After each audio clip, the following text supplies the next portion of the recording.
माध्यमातून चालणाऱ्या वेश्या व्यवसायाचा पर्दाफाश केला। शिर्डीच्या साकुरीमध्ये हॉटेल उत्सवमध्ये हा संपूर्ण प्रकार सुरू होता। पोलिसांनी बनावट ग्राहक पाठवून हॉटेलवरती धाड टाकली आहे। यावेळेस एका महिलेची सुटका करण्यात आलेली आहे। आरोपी नाना शिळके आणि हॉटेलच्या मॅनेजरला ताब्यात सुद्धा घेतलाय।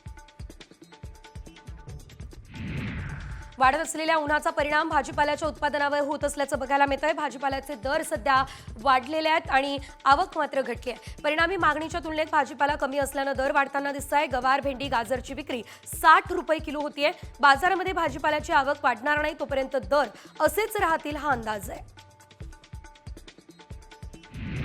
लिफ्ट देण्याच्या बहाण्यानं 4 व्यक्तींनी एका तरुणावर हल्ला केलाय। त्याच्या खिशातील रोख रक्कम आणि मोबाईल हिसकावून घेतलाय। नंतर मोबाईलमधून फोन पे कोड घेऊन बँक खात्यातून 7200 रुपये काढले। या प्रकरणी चौघांवर गुन्हा दाखल करण्यात आला।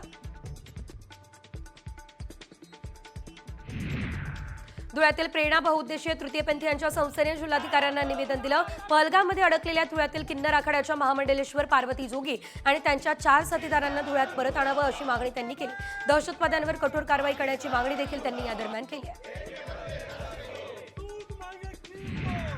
जळगावमध्ये फैजापूरला पाणी पुरवठ्याचं नियोजन कोलमडलंय। अनेक दिवसांपासून शहराला अनियमित पाणी पुरवठा केला जात असल्याचं दिसतंय। त्यामुळे नागरिकांना पाण्यासाठी चांगलीच कसरत करावी लागते। याबाबत वारंवार तक्रार करून सुद्धा पालिका कोणतीच दखल घेत नाहीये। त्यामुळे नागरिकांमध्ये नाराजी पसरली आहे।